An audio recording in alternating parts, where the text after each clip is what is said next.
Salut à tous, on se retrouve aujourd'hui pour parler du FC Barcelone en ce mercredi 28 mai et on commence tout d'abord avec la grosse info du jour, ça concerne la pépite, le crack Lamine Yamal. On en a parlé hier les gars, je ai dit qu'il y a des chances que hier ça soit officiel, mais ça a été officialisé hier soir dans la soirée. Officiel, Lamine Yamal prolonge son contrat jusqu'au 30 juin 2031. En 2025, un nouveau contrat de 6 ans pour Lamine Yamal. Donc félicitations bien sûr, voilà pour lui, félicitations pour le club du Barça parce qu'on sait que c'est un énorme talent les gars et il prolonge son contrat. Donc voilà, incroyable. Hein. Il aura seulement 23 ans en 2031. 23 ans, alors il sera encore tout jeune. Hein. Pourtant on parle dans 6 ans, hein, c'est fou hein, tellement qu'il est jeune.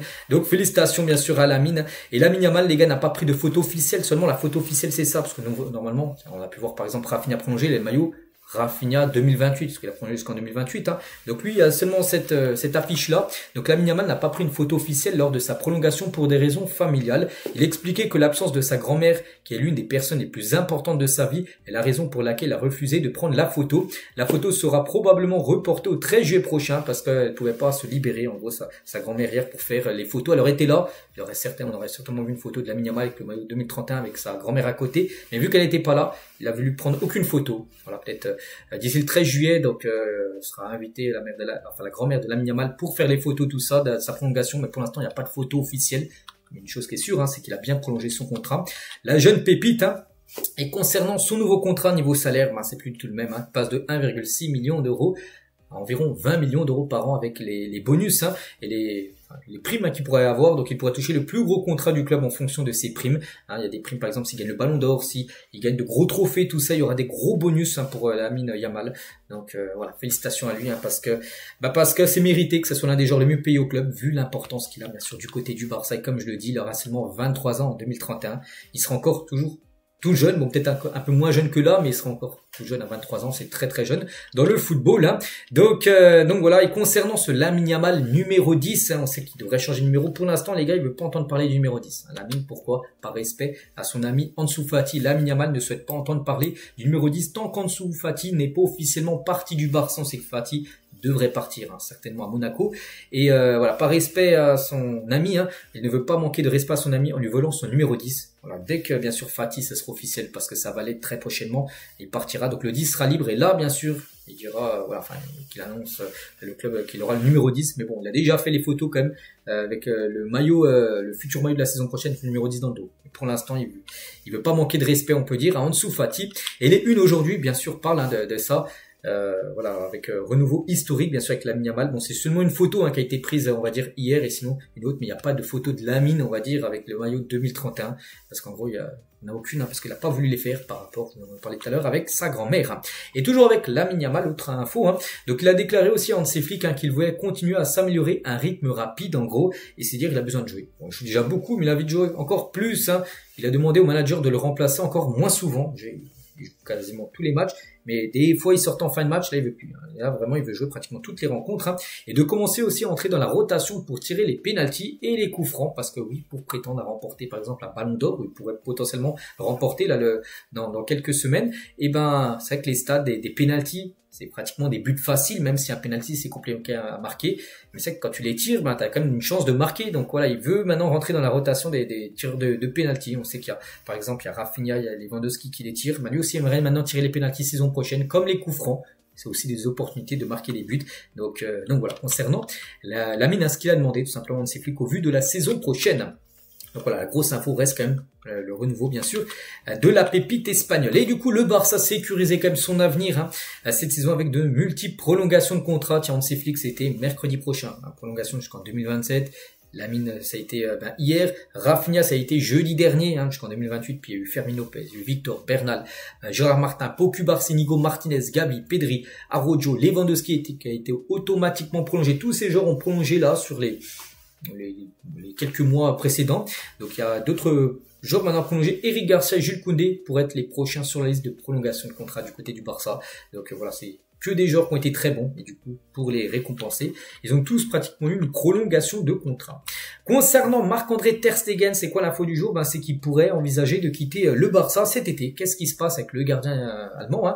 Donc si le Barça ne peut pas lui garantir une place de titulaire, il songera à quitter le club. Hein. La raison, il veut être le gardien numéro 1 et titulaire de l'Allemagne pour la Coupe du Monde l'année prochaine. Et vous savez, pour un gardien, Si tu veux jouer par exemple en équipe nationale, il faut que tu joues en club, hein, c'était numéro 2, c'est compliqué d'être après numéro 1 en sélection.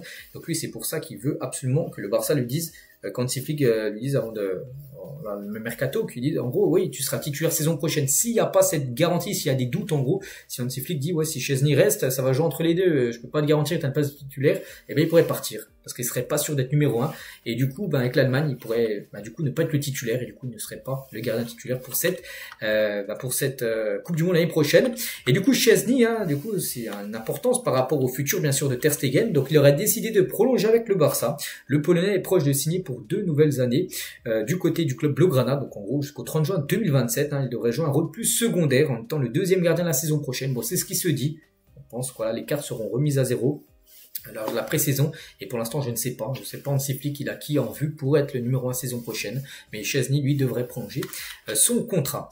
Et concernant, pour revenir sur Ter Stegen, donc il y a quelques années Ter Stegen a reçu des offres des meilleurs clubs du monde, c'est qu'aujourd'hui le seul intérêt sérieux vient de clubs saoudiens, qui pourraient proposer des gros contrats, mais plus des grosses équipes réputées en Europe s'intéressent à Ter Stegen. Maintenant il a le train passé on peut dire pour Marc-André Ter Stegen. Inigo Martinez a pratiquement pris sa retraite du football international, il préfère maintenant se concentrer uniquement sur le club du Barça. Il pense qu'avec son âge, participer à des tournois internationaux comme l'Euro, la Coupe du Monde, tout ça sera un risque physique majeur et peut-être se blesser. Maintenant, il est focus pratiquement à 100% seulement sur le club du Barça, où ça a été un joueur très très important bien sûr cette saison. N'oubliez pas qu'il est arrivé pour 0 Inigo, je crois qu'il y a 1 ou 2 ans, il y a 2 ans en provenance de Bilbao. Le Barça est attentif à la situation de Luis Diaz comme il a été avec Nico Williams l'année dernière, mais son prix ne sera pas inférieur à 70 millions d'euros. Cela rend sa signature très improbable parce que ça coûte cher. Bien sûr Luis Diaz, parce que c'est des montants quand même, 70 millions d'euros, c'est une somme énorme.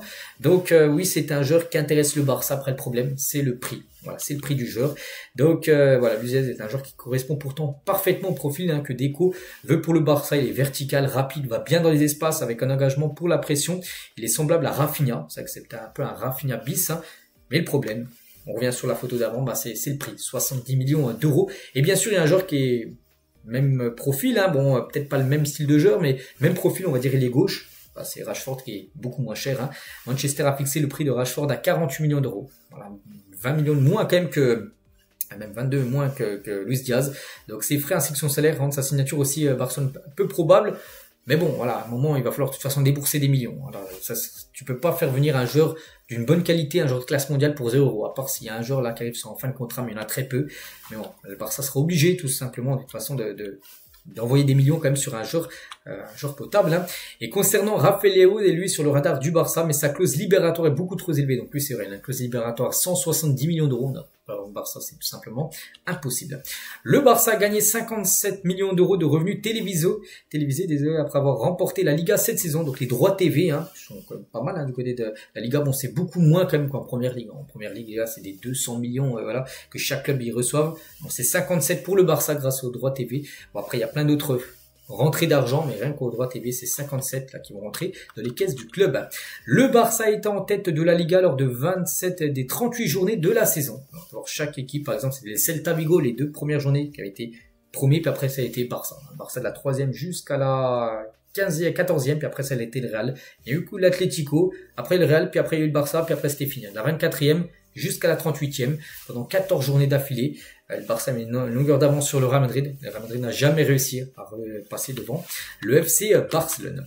Le ballon officiel de la Liga la saison prochaine, ça sera ce ballon-là, sponsorisé par Puma. C'est un ballon de foot, très beau ballon, toujours de couleur blanc. On a demandé aux joueurs de l'Inter Milan qui était le joueur le plus difficile qu'ils ont affronté cette saison. Et un certain nombre d'entre eux, pratiquement, une bonne partie de l'équipe, ont mentionné Lamine Yamal, que ça passe Toni, que ce soit Yann Sommer, peu importe le joueur de l'Inter, pratiquement tous dit Lamine Yamal, le joueur le plus compliqué à gérer, on va dire, cette saison pour eux.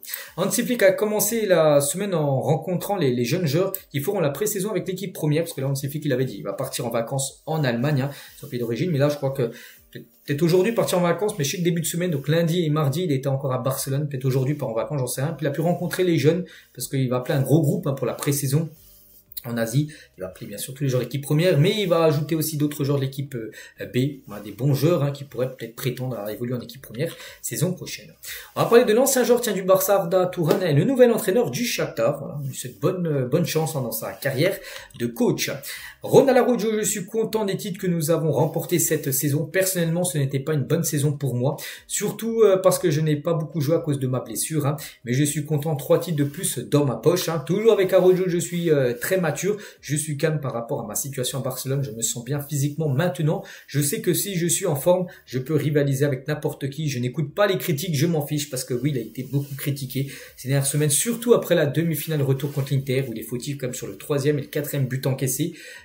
Voilà, pas fautif à 100%, mais il doit mieux faire. Par exemple, contre la Serbie, là, qui égalise 3-3 avant la fin de match, il lui passe devant, les gars. Serbie, il a jamais marqué de sa carrière en Ligue des Champions. Araujo doit mieux faire, en gros. Voilà, donc tout ça, on fait qu'il a reçu beaucoup de critiques. Il a dit, il s'en fiche de tout. Voilà, Araujo, Et toujours avec lui, j'ai toujours envie de jouer. Quand je ne joue pas, je manque de confiance, mais ça fait partie du football. Et toujours avec lui, je suis dans l'un des meilleurs clubs du monde. Je suis capitaine ici. Il me reste beaucoup d'années de contrat et de bonnes choses arrivent. L'entraîneur veut que je sois ici et les gens aussi. Et Araujo, il a dit, je vais rester à Barcelone, c'est sûr. Mon contrat court jusqu'en 2031. C'est vrai qu'il a la même durée de contrat que celle de Lamine Yamal qu'il a fait. Hier. Et on finit aujourd'hui avec le Spotify Camp Nou. Le Barça s'attend à un chiffre d'affaires de 335 millions d'euros grâce au siège VIP du Spotify Camp Nou. Parce que ce stade, quand il sera fini, normalement, c'est fin d'année 2026. Donc là, dans 1 an et demi, le stade ressemblera à ça. 100% fini, et bien sûr il y a des places VIP qui vont coûter très cher. Le Barça pourrait générer plus de 335 millions d'euros grâce aux loges VIP du Spotify Camp Nou. Ça sera bien sûr d'énormes rentrées d'argent. Donc voilà les gars ce qu'il y a à dire aujourd'hui. J'espère que ça vous a plu. On se retrouve nous bien sûr demain, même s'il n'y a plus de résultats. Il n'y a même pas non plus de Coupe du Monde des clubs bien sûr pour le Barça. Mais là il y a une bonne page, Mercato bien sûr qui arrive. Mercato est très important, on sait. Chaque saison, c'est pour amener des joueurs qu'il faut, bien sûr, pour l'équipe prochaine, pour rivaliser encore plus, surtout en Coupe d'Europe. Allez, je vous souhaite une bonne journée et à demain.